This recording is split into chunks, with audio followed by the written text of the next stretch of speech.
ಆ ಸಿನಿಮಾ ಮೇಲೆ ಅಷ್ಟೊಂದು ನಂಬಿಕೆ ಇಟ್ಟು ಸಿನಿಮಾ ಮಾಡಿದರು ರವಿ ಸರ್. ಅದರಿಂದ ಅವ್ರಿಗೆ ಬೇಜಾರಾಗಿದೆ ಆ ಸಿನಿಮಾ ಅಂದುಕೊಂಡಂಗೆ, ಅಂದರೆ ನಿರೀಕ್ಷೆ ಮಟ್ಟ ಮುಟ್ಟಲಿಲ್ಲ ಅನ್ನೋದು. ಸೊ ಹಾಗಾಗಿ ನಾವು ಇವತ್ತು ಅವರ ಸಿನಿಮಾನ ಗೆಲ್ಲಿಸ್ಕೊಡ್ತೀವಿ, ನಾವು ಈಗ ರಿಲೀಸ್ ಮಾಡಿ ಅಂತ ಅಭಿಯಾನ ಶುರು ಮಾಡಿದ್ದಾರೆ. ಸೊ ಅದಕ್ಕೆ ನಿಜವಾಗಿ ನನಗೆ ಭಾಳ ಆಶ್ಚರ್ಯ, ಭಾಳ ಒಳ್ಳೆ ಸಿಹಿ ಸುದ್ದಿ ಕೂಡ. ಯಾಕೆಂದರೆ ನಾನು ಶಾಂತಿ ಕ್ರಾಂತಿ ಲಹರಿ ಸಂಸ್ಥೆಯಲ್ಲಿ ಆಡಿಯೋ ಲಾಂಚ್ ಮಾಡಿದಾಗ ಭಾಳ ಎಕ್ಸ್ಪೆಕ್ಟೇಷನ್ ಇತ್ತು ಜನಕ್ಕೆ. ಆವಾಗಿನ ಪ್ರೇಕ್ಷಕರು ಕೂಡ ಬಿಟ್ಕೊಡ್ಲಿಲ್ಲ, ತುಂಬ ಎಕ್ಸ್ಪೆಕ್ಟೇಷನ್ ಇತ್ತು.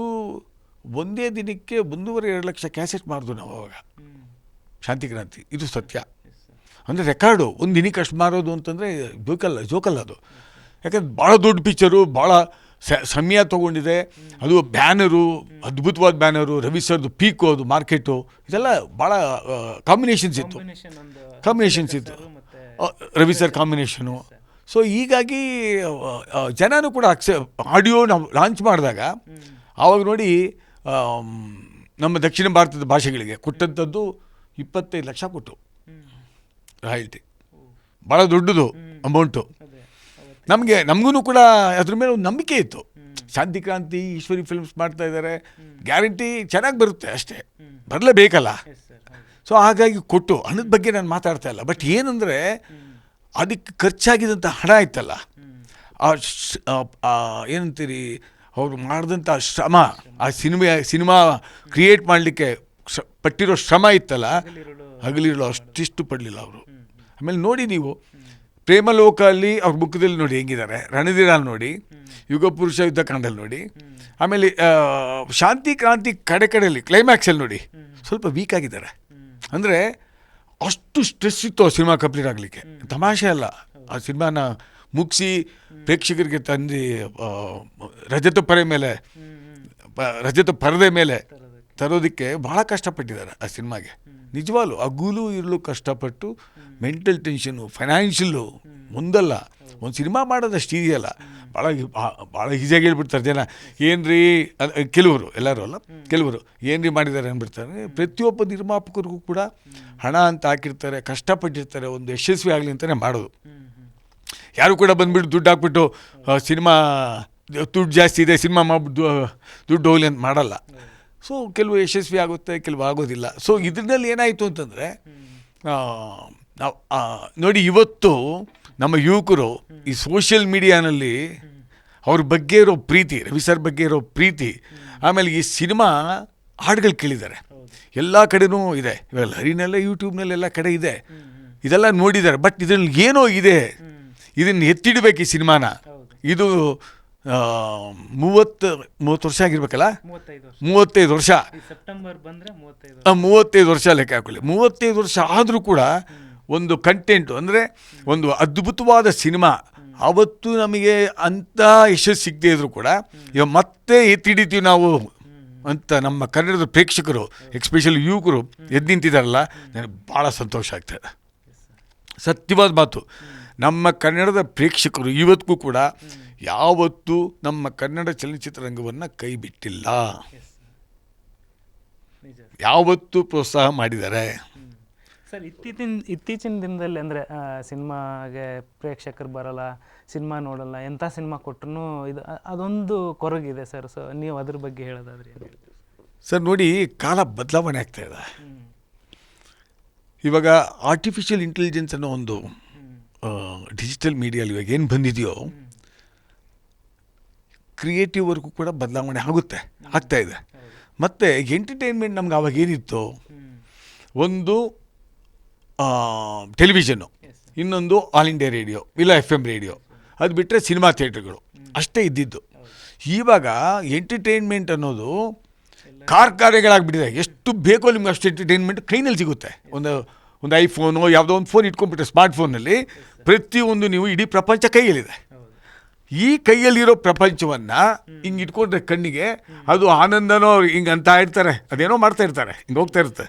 ಸೊ ಸ್ಕ್ರೋಲ್ ಮಾಡ್ತಾ ಇರ್ತಾರೆ. ಇದು ಸತ್ಯ, ಇವತ್ತು ಒಪ್ಪಿಕೊಳ್ಳಬೇಕಾಗಿದೆ. ಇವತ್ತಿನ ಪರಿಸ್ಥಿತಿ ಹೆಂಗಿದೆ. ಸೊ ಇವತ್ತು ಇದನ್ನು ಬಿಟ್ಟು, ಈ ಕೈಯಲ್ಲಿರೋ ಪ್ರಪಂಚವನ್ನು ಬಿಟ್ಟು ಮತ್ತೆ ನೀವು ಸಿನಿಮಾ ಥಿಯೇಟ್ರಿಗೆ ಹೋಗ್ಬೇಕಂದ್ರೆ ಸಿನಿಮಾ ಎಕ್ಸ್ಟ್ರಾರ್ಡಿನರಿ ಇದ್ದರೆ ಮಾತ್ರ ಜನ ಹೋಗ್ತಾರೆ. ಬರೀ ಕನ್ನಡ ಸಿನಿಮಾ ಜನ ನೋಡೋಕೆ ಬರ್ತಾಯಿಲ್ಲ ಅನ್ನೋದು ತಪ್ಪು. ನಾನು ಅದನ್ನು ಒಪ್ಕೊಳ್ಳೋದಿಲ್ಲ. ಕಾರಣ ಏನಂದರೆ ಹಾಲಿವುಡ್ ಇರ್ಬೋದು, ಬಾಲಿವುಡ್ ಇರ್ಬೋದು, ಸ್ಯಾಂಡ್ಲ್ವುಡ್ ಇರ್ಬೋದು, ಟಾಲಿವುಡ್ ಇರ್ಬೋದು, ಎಲ್ಲ ವುಡ್ಗಳಲ್ಲೂ ಕೂಡ ಒಂದೇ ಸಮಸ್ಯೆಯಾಗಿರೋದು ಏನಂದರೆ content is A king. Content is A king always, ಇಲ್ಲ ಅಂತಲ್ಲ. ಅದು ಎಕ್ಸ್ಟ್ರಾರ್ಡನರಿ ಇದ್ದರೆ ಮಾತ್ರ ಜನ ಬರ್ತಾರೆ. ನೋಡಿ, ಇವಾಗ ಒಂದು ಹೊರಗಿನ ಮಾಲ್ಗೆ ಒಂದು ಸಿನಿಮಾ ನೋಡೋಕೆ ಹೋಗ್ತೀವಿ, ಉದಾಹರಣೆ ಒಂದು PVR ಎಲ್ಲ ಹೋಗ್ತೀವಿ ಅಂತ ಇಟ್ಕೊಳ್ಳಿ ಸರ್. ಹೆಂಡತಿ ಅಂದರೆ ಕುಟುಂಬ ಸಮೇತರಾಗಿ ಗಂಡ ಮತ್ತು ಇಬ್ಬರು ಮಕ್ಕಳು ಕರ್ಕೊಂಡು ಹೋಗ್ಬೇಕು ಅಂದರೆ 2,000 ರೂಪಾಯಿ ಆಗ್ತದೆ ಮಿನಿಮಮ್ಮು. ನೀವು ಇಲ್ಲಿಂದ ಹೋಗಿ ಈ ಟ್ರಾಫಿಕ್ನಲ್ಲಿ ಅಲ್ಲಿ ಹೋಗಿ ಆಮೇಲೆ ಪಾಪ್ಕಾರ್ನ್ ಮತ್ತು ಮತ್ತೊಂದು ಮಗು ತಿನ್ನೋ 2,500 ಆಗಿಬಿಡುತ್ತೆ. ಅದ್ರ ಜೊತೆಗೆ ಸಿನಿಮಾ ಚೆನ್ನಾಗಿದ್ದರೆ ಮಾತ್ರ ಅವರಿಗೆ ವರ್ತ್ ಅನಿಸುತ್ತೆ. ಇಲ್ಲಾಂದರೆ ಎಲ್ಲ ಎಕ್ಸ್ಪೆನ್ಸಿವ್ ಆಗಿಬಿಟ್ಟಿದೆ ಜೀವನದಲ್ಲಿ. ಜನ ದುಡ್ಡು ಖರ್ಚು ಮಾಡ್ಲಿಕ್ಕೆ ರೆಡಿ ಇದ್ದಾರೆ. ನೀವು ದುಡ್ಡು ಖರ್ಚು ಮಾಡುವಂಥ ಸಿನಿಮಾ ಕೊಡಿ, ಬಂದು ಜನ ನೋಡೇ ನೋಡ್ತಾರೆ. ಜನಕ್ಕೆ ಸಿನಿಮಾ ಬೇಕು, ಇಲ್ಲ ಅಂತಲ್ಲ. ಎಷ್ಟೋ ಇವಾಗ ಇಷ್ಟು ಹೇಳ್ತಾರಲ್ಲ, ಎಷ್ಟು ಸಿನಿಮಾಗಳು ಆಗ್ತಾ ಇದೆಯಲ್ಲ. ಬಟ್ ಅಫ್ಕೋರ್ಸ್ ಇದು ಕಮ್ಮಿ ಆಗಿದೆ, ಪ್ರೇಕ್ಷಕರು ಬರೋದು ಕಮ್ಮಿ ಆಗಿದೆ, ಅದರಲ್ಲಿ ಎರಡನೇ ಮಾತಿಲ್ಲ. ಬಟ್ ಆಗೋ ಪಿಕ್ಚರು ಯಶಸ್ವಿ ಆಗೋದು ಆಗ್ತಾನೇ ಇದೆ. ನಂಬರ್ ಆಫ್ ಫಿಲ್ಮ್ಸ್ ಜಾಸ್ತಿ ಆಯಿತು ಸರ್ ನನ್ನ ಪ್ರಕಾರ. ಆವಾಗ ನೋಡಿ 70, 80, 90ರ ದಶಕದಲ್ಲಿ 45 ಸಿನಿಮಾ ಕನ್ನಡದಲ್ಲಿ ಬರೋದು ಒಂದು ವರ್ಷಕ್ಕೆ. ಈಗ ನಿಮಗೆ 270 ಸಿನಿಮಾ ಕನ್ನಡದಲ್ಲೇ ಬಂದರೆ, ನೀವು ವಾರಕ್ಕೆ 4 ಸಿನಿಮಾ ಬಿಡುಗಡೆ ಮಾಡಿದ್ರೆ ಎಲ್ಲಿ ಜನ ಹೋಗಿ ನೋಡ್ಲಿಕ್ಕಾಗುತ್ತೆ? ನೀವೇ ಆಗಲಿ ನಾನೇ ಆಗಲಿ ಕಷ್ಟ ಆಗುತ್ತೆ. ನಿಮ್ಗೆ ಜಡ್ಜ್ಮೆಂಟೇ ಸಿಗ್ತಾ ಇಲ್ಲ. ಯಾವ ಸಿನಿಮಾ ನೋಡಬೇಕು, ಏನು ಮಾಡಬೇಕು. ಒಳ್ಳೆ ಸಿನಿಮಾಗಳು ಕೂಡ ಬಂದು ಹಿಂಗೆ ಹೋಗ್ಬಿಡ್ತಾ ಇದೆ. ಕಾರಣ ಏನಂತಂದರೆ, ಬರೋದು ಗೊತ್ತಾಗ್ತಿಲ್ಲ, ಹೋಗೋದು ಗೊತ್ತಾಗ್ತಿಲ್ಲ. ಕ್ವಾಂಟಿಟಿ ಕಮ್ಮಿ ಇರಬೇಕು ಸರ್, ಯಾವತ್ತೂ ಕ್ವಾಲಿಟಿ ಚೆನ್ನಾಗಿರ್ಬೇಕು ನನ್ನ ಪ್ರಕಾರ. ಹಂಗಾಯಿತು ಅಂತಂದರೆ ಗ್ಯಾರಂಟಿ ಜನ ಬರ್ತಾರೆ. ನಿಮಗೆ ಕ್ವಾಂಟಿಟಿ ಜಾಸ್ತಿ ಆಗಿಬಿಟ್ಟು ಕ್ವಾಲಿಟಿ ಇಲ್ಲದೆ ಇದ್ದರೆ ಬರೋದಿಲ್ಲ, ಕಷ್ಟ ಇದೆ. ಎಲ್ಲ ಇಂಡಸ್ಟ್ರಿನಲ್ಲೂ ಇದೆ ಇದು. ಅದು ತೆಲುಗು, ತಮಿಳು, ಹಿಂದಿ ಎಲ್ಲ ಇಂಡಸ್ಟ್ರಿನಲ್ಲೂ ಕೂಡ ಈ ಪ್ರಾಬ್ಲಮ್ ಇದೆ. ಬರೀ ನಮ್ಮಲ್ಲಿದೆ ಪ್ರಾಬ್ಲಮ್ ಅಂದರೆ ನಾನು ಒಪ್ಕೊಳ್ಳೋದಿಲ್ಲ ಸರ್. ಈಗ ಸಿನಿಮಾ ರಿಲೀಸ್ ಆದಮೇಲೆ ರವಿ ಸರ್ ನೀವು ಮಾತಾಡಿರ್ತೀರ, ಸಾಕಷ್ಟು ಬಾರಿ ಮಾತಾಡಿರ್ತೀರ. ಸೊ ಈ ಸಿನಿಮಾ ಬಗ್ಗೆ, ಶಾಂತಿ ಕ್ರಾಂತಿ ಬಗ್ಗೆ ನಿಮ್ಮ ಜೊತೆ ಮಾತಾಡಿದಾಗ ಏನೆಲ್ಲ ಹೇಳ್ಕೊತಾ ಇದ್ರು ರವಿ ಸರ್ ಅಂತ?